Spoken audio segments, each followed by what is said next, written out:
दोस्तों, चाइना की अर्थव्यवस्था में एक विचित्र सा विरोधाभास देखने मिल रहा है। कई लोग कह रहे हैं चाइनीज स्टोरी इसके साथ कहीं ना कहीं एक बड़े स्पीड ब्रेकर के थ्रू अब गुजर रही है। कारण है दोस्तों, अगर आप चाइना की बात करें तो उसका एक्सपोर्ट्स रिकॉर्ड बढ़ा है। जी हां, अगर आप देखें तो एक्सपोर्ट्स 19.4% बढ़े हैं एक साल पहले की तुलना में। यह बहुत बड़ा आंकड़ा है। अगर दोस्तों कोई देश का एक्सपोर्ट इतना बढ़ेगा तो होना यही चाहिए कि लोगों के पास पैसा आएगा, लोग और ज्यादा कंज्यूम करेंगे। लेकिन दोस्तों चाइना में इसका ठीक उल्टा हो रहा है। चाइना में अगर आप रिटेल सेल्स की बात करें तो वो 0.6% से कम हो गया है पिछले साल की तुलना में। इस प्रकार का स्लंप दोस्तों कोविड में देखा गया था। तो कोविड टाइम जब लॉकडाउन्स लगे थे, जब मैन्युफैक्चरिंग बंद थी, जब इंडस्ट्रीज ठप थी, उस वक्त लोग जितना कंजम्पशन कट किए थे उतना इस बूम के फेज में कट किए हैं।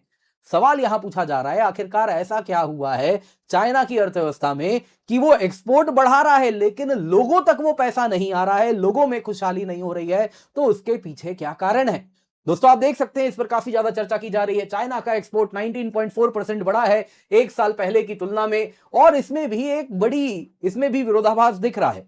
चाइना का अगर आप देखें जो हाईटेक मैन्युफैक्चरिंग है, जिसमें सेमीकंडक्टर्स हो गया, बैटरीज हो गए, वैसे ही आप देखिए सेमीकंडक्टर रिलेटेड जो चिप्स हो गया, बैटरीज हो गए, ईवीज हो गए, सोलर हो गया, इनमें जबरदस्त ग्रोथ हुआ है। वहीं जो ट्रेडिशनल चाइना का मैन्युफैक्चरिंग रहा है, लो कॉस्ट मैन्युफैक्चरिंग, टॉयज हो गया, एपरल हो गया, टेक्सटाइल हो गया, फुटवेयर हो गया, फर्नीचर हो गया, उसमें स्लंप है। क्लियरली दोस्तों यहां पे अगर आप देखें तो चाइना का जो हैवी मैन्युफैक्चरिंग वगैरह, वैसे ही आप देखें हाईटेक मैन्युफैक्चरिंग जो बढ़ रहा है, वो नेक्स्ट जनरेशन इकोनॉमी वाला सेक्टर्स है। और इस वजह से पश्चिमी देश बड़े डरे हुए हैं। आज का ये न्यूज दिखा रहा हूं, G7 में चर्चा हो रही है, चाइना शॉक 2.0 हो रहा है। यूरोप बहुत ज्यादा प्रभावित है, यूरोप की इकोनॉमी इससे प्रभावित हो रही है। दोस्तों एक तरफ अगर आप देखें तो इस प्रकार के चाइना के एक्सपोर्ट से डर है, तो दूसरी तरफ चाइना में भी डर है। चाइनीज इकोनॉमी स्टॉल कर रही है, कारण है स्पेंडिंग और इन्वेस्टमेंट कोविड एरा लेवल पे गिर चुके हैं। आप देख सकते हैं दोस्तों यहां पे आपको चाइना का जो रिटेल सेल है वो मई महीने में -0.6% हुआ है। वैसे ही इंडस्ट्रियल आउटपुट अगर आप देखें तो बहुत ज्यादा भी नहीं है, लेकिन लोअर एंड पे ही दिख रही है, वो भी 4.5% पे।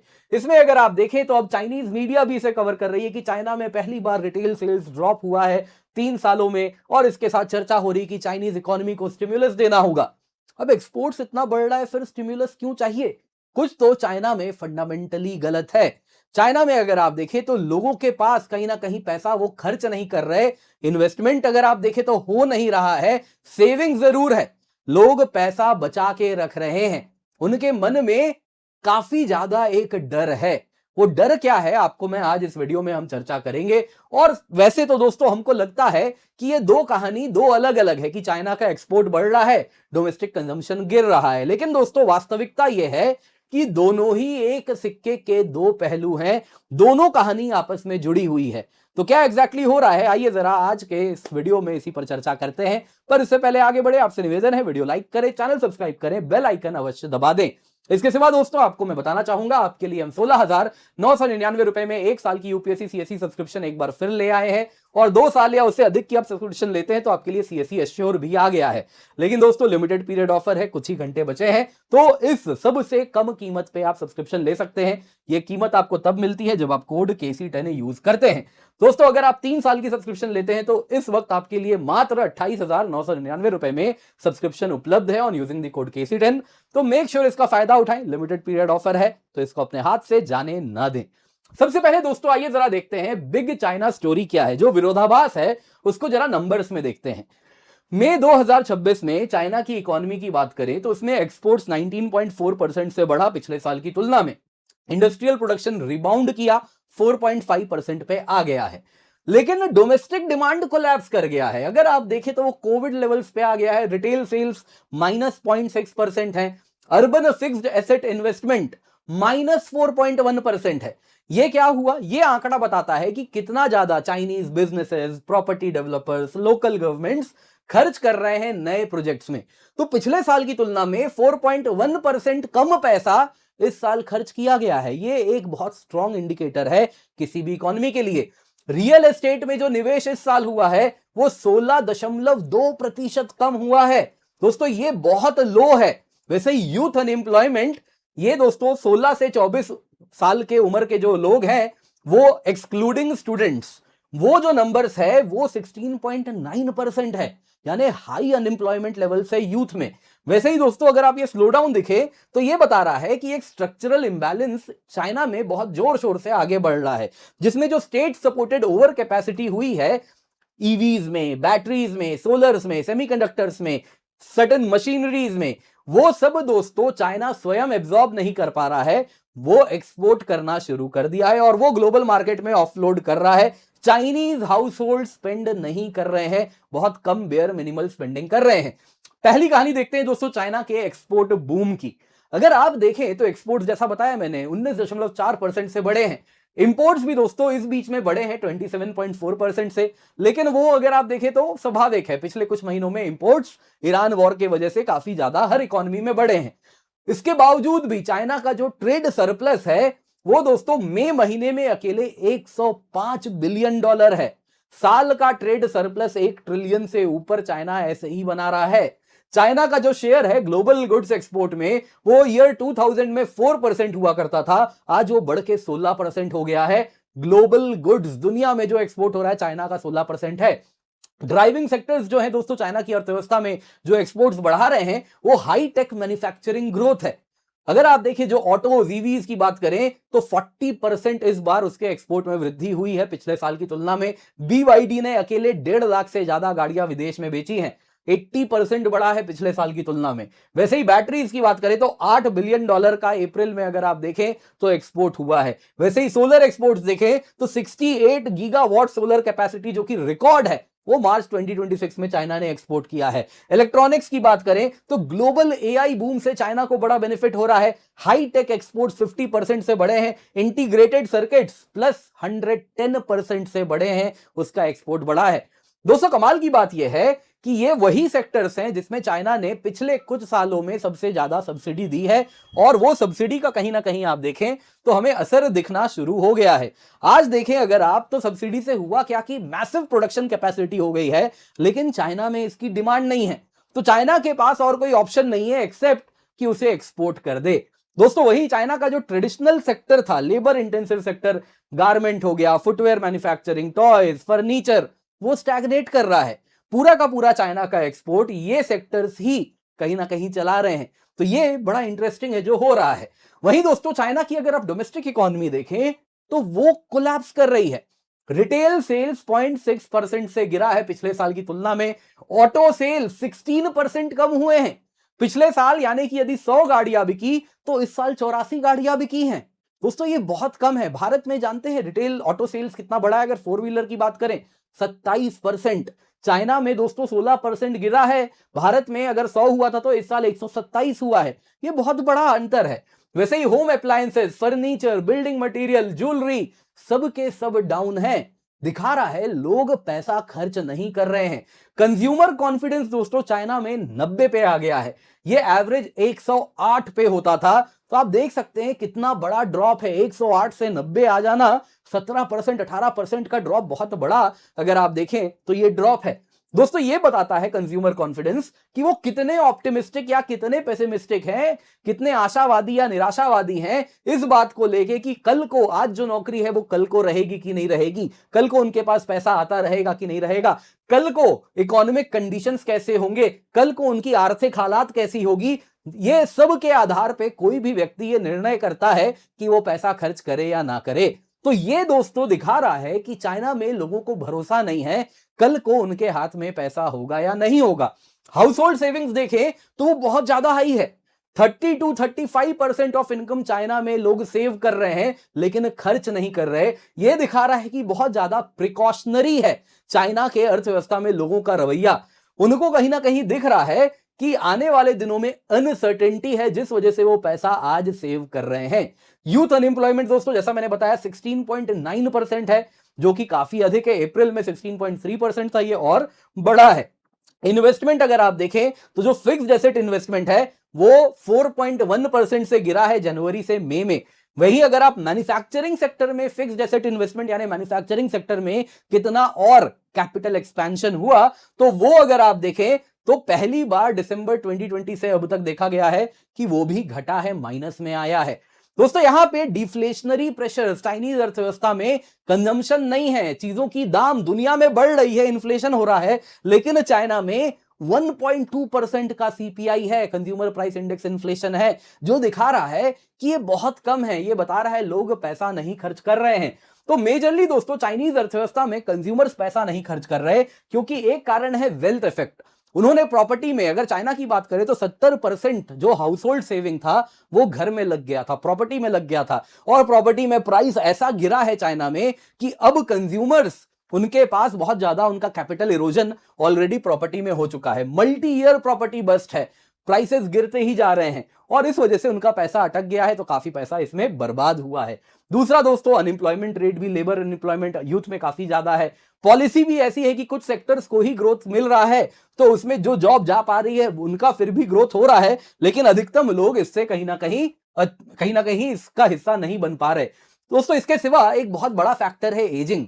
चाइना की जो पॉपुलेशन है वो अब काफी हाई एंड पे आ गई है, 42-43 इयर्स मीडियन एज है। तो आप समझ सकते हैं काफी बड़ा वर्कर पॉपुलेशन है जो अब रिटायरमेंट को देखना शुरू कर रहा है। नतीजा ये हो रहा है कि वो पॉपुलेशन अब चाइना में दोस्तों, कोई ओवरऑल अगर आप देखें सोशल सिक्योरिटी सिस्टम मजबूत है नहीं, कोई पेंशन बहुत मजबूत है नहीं, तो अपना पैसा वो बचाना शुरू कर रहे हैं। तो चाइनीज अर्थव्यवस्था अब उस सेविंग्स जोन में घुस रही है, जिस वजह से वो जो यूथ एज में जो स्पेंड थ्रिफ्ट होता है, जो एक्स्ट्रा खर्च लोग करते हैं, वो खर्चा भी नहीं हो रहा है। एक एक पैसा फूक फूक सोच सोच के कहीं ना कहीं लोग खर्च कर रहे हैं। तो ये चीज क्लियरली दिख रही है। अब दोस्तों ये दोनों जुड़े हुए हैं। जो चाइना में हो रहा है कि अगर ग्लोबल डिमांड, डोमेस्टिक डिमांड नहीं है लेकिन ग्लोबल एक्सपोर्ट्स हो रहा है, ये दोनों कहानी आपस में कनेक्टेड है। पहला तो कारण क्या है दोस्तों, पॉलिसी। जो चाइना की स्टेट डायरेक्टेड इंडस्ट्रियल पॉलिसी है, उसके द्वारा जो सब्सिडीज हैं वो सर्टेन मैन्युफैक्चरिंग सेक्टर को दिए गए जोर शोर से। नतीजन चाइना में ये high tech sector, green economy sector, इन सब में काफी ज्यादा ग्रोथ आया। बैटरी मैन्युफैक्चरिंग, सोलर मैन्युफैक्चरिंग, और डोमेस्टिक डिमांड सिग्नल्स वहां की इंडस्ट्री ने देखा भी नहीं कि क्या सच में चाइना में इतनी ज्यादा बैटरी डिमांड है, क्या ऑटो सेल्स होने वाला है। हो ना हो, वो बस बनाते गए क्योंकि सरकार ने कहा खूब पैसा मिलेगा, सब्सिडी दिया जाएगा। चाइना में अगर आप देखें दोस्तों तो ये आप देख सकते हैं 2024 में किस प्रकार का सब्सिडी दिया जाता है। 3% से अधिक चाइना की किसी भी इंडस्ट्री को सब्सिडी मिल रहा है, ये ओवरऑल है। और अगर आप इस सेक्टर में हैं तो सब्सिडी बहुत ज्यादा दिया जाता है। नतीजा क्या हो रहा है, चाइना में दोस्तों डिमांड हो ना हो लेकिन प्रोडक्शन हो रहा है, तो वीक डोमेस्टिक एब्जॉर्प्शन होगा। अगर गाड़ी की खपत नहीं है लेकिन मैं गाड़ी बनाऊंगा तो फिर क्या करेंगे, वो गाड़ी का एक्सपोर्ट करना पड़ेगा, तो मजबूरन एक्सपोर्ट करना पड़ रहा है। चाइनीज हाउस होल्ड स्पेंडिंग नहीं कर रहे, ना ऑटोज, ना अप्लायंसेस, ना हाउसिंग रिलेटेड गुड्स, कुछ नहीं खरीद रहे हैं, लेकिन चाइना में वो चीजें बन रही हैं क्योंकि चाइना ने तो कभी चाइना के लिए चीजें बनाई नहीं है। वहां पे ओवर कैपेसिटी के अनुसार ओवर प्रोडक्शन हुआ क्योंकि दुनिया को बेचना पर्पस था। और इसी को दोस्तों कहा जा रहा है, जो आ रहा है वो चाइना शॉक 2.0 है, जो अभी अगर आप देखें G7 में जिस पर चर्चा हो रही है। कारण क्या है, चाइना शॉक 1.0 क्या था? तो दोस्तों ये 2001 के बाद चाइना जब WTO का हिस्सा बना तो चाइना ग्लोबल ट्रेड का जोर शोर से हिस्सा बन गया। नतीजा क्या हुआ, चाइना ने ओवर प्रोडक्शन किया, लेकिन ये सब लो टेक मैन्युफैक्चरिंग में, टेक्सटाइल्स में, फर्नीचर में, बेसिक इलेक्ट्रॉनिक्स में, टॉयज में, वैसे ही आप देखें अलग अलग लो कॉस्ट मैन्युफैक्चरिंग में। नतीजा क्या हो गया, धीरे धीरे चाइना दुनिया के लिए सामान बनाने लग गया, ओवर प्रोडक्शन हो गया, और ये सारी चीजें दुनिया में जो अलग अलग जगह बनती थी वो सब कॉम्पीट नहीं कर पाई क्योंकि चाइना में भारी सब्सिडी मिलती थी, और धीरे धीरे वो सब खत्म हो गई, फैक्ट्रीज बंद हो गई। आज दोस्तों जो हो रहा है उसको वही G7 में कहा जा रहा है, दिस इज चाइना शॉक 2.0। जो हाई वैल्यू चाइनीज एक्सपोर्ट्स हो रहा है वो आप देखें तो ईवीज में, बैटरीज में, सोलर में, सर्टेन मशीनरीज में, ऑटोज में, केमिकल्स में, रोबोटिक्स में, एडवांस्ड इलेक्ट्रॉनिक्स में हो रहा है। एग्जैक्टली वही सेक्टर्स हैं जिसको यूएस भी, यूरोप भी टारगेट करना चाह रहा है कि वो इसको बनाए, लेकिन आज चाइना उसमें ओवर प्रोडक्शन करके उनकी कंपनीज को खत्म कर दे रहा है। नतीजा दोस्तों आप देखें तो कहीं ना कहीं वो परेशान है कि जो हमारे साथ पहले चाइना ने किया कहीं वो वापस ना हो जाए। यहां पे दोस्तों लेकिन चाइना इस बार बड़ा वल्नरेबल है। कारण क्या है, चाइना शॉक 1.0 जब हुआ तो 2001 में हुआ, चाइना का जीडीपी 4% था, total exports 4% of global GDP थे। लेकिन आज चाइना का अगर आप देखें तो वर्ल्ड्स लार्जेस्ट एक्सपोर्टर है, 15 से 16% ग्लोबल गुड्स एक्सपोर्ट चाइना करता है। चाइना दोस्तों ग्लोबल मैन्युफैक्चरिंग में आज 35% मैन्युफैक्चरिंग की बात हो रही है, गुड्स का डेटा था ऊपर वाला। यहां पे केवल अगर आप मैन्युफैक्चरिंग की बात करें तो चाइना 35% दुनिया का सामान जो एक्सपोर्ट हो रहा है वो वही मैन्युफैक्चर कर रहा है। आज दोस्तों कहा जा रहा है ये 35 है, लेकिन 2030 तक ज्यादा टाइम नहीं बचा है, 4 साल बाद ये 45% होगा। यानी दुनिया में बनने वाला जो भी सामान है लगभग आधा चाइना में ही बन रहा होगा। दोस्तों आज अगर आप देखें तो ये नंबर्स कहीं ना कहीं बड़े शॉकिंग है और दुनिया के लिए सचेत भी होना चाहिए। वीक डोमेस्टिक डिमांड है चाइना में अपना सामान बना के कंज्यूम नहीं हो रहा है, तो उसके पास एक ही सेफ्टी वाल्व है, फैक्ट्रीज बंद हो जाएंगी, जो नौकरी है वो भी चली जाएगी। चाइना का सिस्टम आपको पहले समझना होगा। चाइना दोस्तों क्या कर रहा है, अगर आप देखें सब्सिडी देता है युआन में, सामान जो रॉ मटेरियल खरीद रहा है वो अगर आप देखें तो अफ्रीका में जाके माइनिंग कर रहा है। वैसे ही आप देखें तो कहीं रेयर अर्थ कहीं पे अफ्रीका में हो रहा है, लिथियम वगैरह देखें तो साउथ अमेरिका में हो रहा है। सबके साथ अगर आप देखें तो वो युआन रिलेटेड ट्रेड करता है, युआन में पैसा उनको देता है, फिर ये सामान चाइना आता है, चाइना में इसकी प्रोसेसिंग होती है, फिर इसकी मैन्युफैक्चरिंग होती है, सब कुछ युआन में होता है, सब्सिडी भी दिया जाता है फर्दर युआन में, तो सब कुछ युआन में हो रहा है। लेकिन जब बेचता है भले कम कीमत पे सब्सिडी देके बिल्कुल सस्ता कर दे, लेकिन जब इसको बेचता है तो बदले में वो डॉलर कमा लेता है। तो इस तरीके से अगर आप देखें तो ये जो कहीं ना कहीं चाइना के लिए एक सेफ्टी वाल्व है, ये बन रहा है, तो चाइना में कंटिन्यूअस इकोनॉमिक ग्रोथ भी हो रहा है। और चाइना में इससे अगर आप देखें तो एक सर्टेन काफी बड़ा पॉपुलेशन का तबका है जिसको नौकरी भी मिल रही है, और ओवरऑल चाइना में कहीं ना कहीं स्पेंडिंग भी इससे हो रहा है। तो अगर ये भी बंद हो जाए, वो फैक्ट्री अगर बंद हो गई, तो ये पूरा का पूरा साइकिल बंद हो जाएगा। नतीजा दोस्तों आज अगर आप देखें तो ये चाइना के लिए बेहद इंपॉर्टेंट है कि अगर डोमेस्टिक इकोनॉमी ना चले तो एक्सपोर्ट वाली चलती रहनी चाहिए। इससे दोस्तों लेकिन समस्या ये हो रही है कि चाइना सबको खा जा रहा है, 1 ट्रिलियन से अधिक का उसका ट्रेड सरप्लस आज हो चुका है, तो रिटेलिएशन तो होगा। जब चाइना शॉक 1.0 हुआ था, वर्ल्ड चाइना को लेके एकोमोडेटिंग था, क्यों? क्योंकि चलिए गरीब देश है, आगे बढ़ रहा है, कैचअप कर रहा था। लेकिन अब तो वो वैसा नहीं रहा, आज तो ग्लोबल मैन्युफैक्चरिंग पावर हाउस है। तो आज उसके खिलाफ पुशबैक आएगा और अधिक, जब देखेंगे कि भाई तुम तो पूरा का पूरा हमारी मैन्युफैक्चरिंग खोखली करके अपने यहां ले जा रहे हो। अब दोस्तों इस वजह से जो ट्रंप का चाइना पे टैरिफ लगा था वो इसी वजह से आया था, लेकिन वो सक्सेसफुल नहीं हो पाया। कारण क्या था? आप अगर बाइडेन एरा में जाएंगे तो पॉलिसी ग्रेजुअल थी, क्योंकि एक बात क्लियर था कि चाइना को पूर्ण रूप से आप आज के आज रिप्लेस नहीं कर सकते हैं, पहले आपको चाइना का ऑल्टरनेटिव तो बनाना होगा। इसीलिए चाइना +1 और इस प्रकार की पॉलिसी से वो ऑल्टरनेटिव बना रहे थे कि नई ऑल्टरनेटिव आएगी, वहां से फिर वो चाइना को धीरे धीरे जो इसका ये सब्सिडी लेड मॉडल है उसको कहीं ना कहीं रिप्लेस कर पाएंगे। लेकिन ट्रंप ने एक झटके में सब जो किया, जल्दबाजी में पूरा का पूरा प्लान डिरेल हो गया। लेकिन बॉटम लाइन चीजें वही है, चाइना जिस प्रकार से दुनिया को खोखला कर रहा है, दुनिया तो देखेगी। आज G7 में भी एग्जैक्टली इसी पे चर्चा हो रही है। दोस्तों चाइना आज 2001 वाला नहीं है, यंग, इंक्रीजिंगली कंजम्पटिव नहीं। आज का चाइना दोस्तों अपने रिटायरमेंट के लिए सेव कर रहा है। तो चाइना के पास एक्सपोर्ट लेड मॉडल ही कहीं ना कहीं उसे दिख रहा है, जिस वजह से वो नेक्स्ट जनरेशन मैन्युफैक्चरिंग में भी घुस गया है और उसको कहीं ना कहीं शील्ड करके रख रहा है कि ये टेक बाहर ना जाए। रेयर अर्थ प्रोसेसिंग दुनिया में और कोई ना कर पाए, बस चाइना ही करता रहे। लेकिन दोस्तों आप ज्यादा दिन तक इस प्रकार की टेक्नोलॉजी छुपा नहीं सकते। दुनिया तो दोस्तों न्यूक्लियर बॉम्ब भी बना लेती है, तो ये मैन्युफैक्चरिंग भी कितने दिन छुपाइएगा? धीरे धीरे ऑल्टरनेटिव्स तो बनेंगे ही। और आप देख सकते हैं किस प्रकार से मोबाइल फोन मैन्युफैक्चरिंग में इंडिया चाइना का ऑल्टरनेटिव बना। वैसे ही आप देखें तो सेमीकंडक्टर्स भी हमारे तरफ आ रहे हैं, वैसे ही कुछ लो कॉस्ट मैन्युफैक्चरिंग वियतनाम भी जा रहा है, सेमीकंडक्टर्स भी जा रहा है। तो ऑल्टरनेटिव्स तो देखिए चाइना के बनने शुरू हो गए हैं ऑलरेडी। अगर आप देखें तो टॉप 10 मैन्युफैक्चरिंग में इंडिया 5वें पायदान पे आ चुका है, 781 बिलियन पे, और धीरे धीरे ये बढ़ ही रहा है। भारत ने पिछले 10 सालों में जितना अगर आप देखें मैन्युफैक्चरिंग ऐड किया है वो आजादी के बाद से नहीं किया था, उससे ज्यादा पिछले 10 सालों में ऐड हुआ है। तो ये ट्रैजेक्टरी दोस्तों हमारी भी हो रही है ग्रोथ की, यानी कि चाइना का जो पाई है उसी से कुछ तो खींचा जाएगा। तो चाइना का एक बार ऑल्टरनेटिव आ गया, वो चाइना पे यदि हम टैरिफ लगाए तो दूसरा उसका एक सूटेबल ऑल्टरनेटिव बन गया, तो चाइना का ये एक्सपोर्ट लेड मॉडल बड़ा वल्नरेबल है। ये बात शी जिनपिंग भी समझ रहे हैं। ये मैटर ऑफ 2-3 इयर्स है, क्या धीरे धीरे अलग अलग सेक्टर्स में ऑल्टरनेटिव आते जाएंगे, चाइना के लिए समस्या बढ़ती जाएगी। उम्मीद करता हूं दोस्तों आपको वीडियो पसंद आई होगी, लाइक जरूर कीजिएगा।